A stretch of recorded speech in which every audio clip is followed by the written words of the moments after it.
Hi everyone, today we're checking out the loaded times Unlimited Tesseract e-skateboard, released in summer 2019.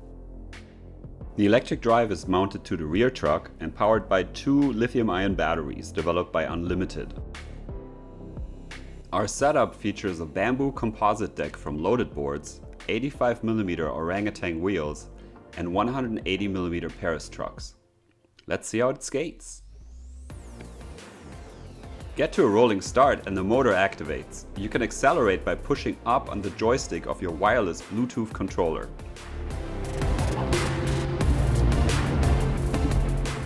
You can choose between 4 riding modes from easy to race at a 23 mph top speed. Large 85mm wheels can handle rougher pavement and excel on smooth surfaces. They also jump through the occasional stone or pebble while maintaining their speed without engaging the electric drive.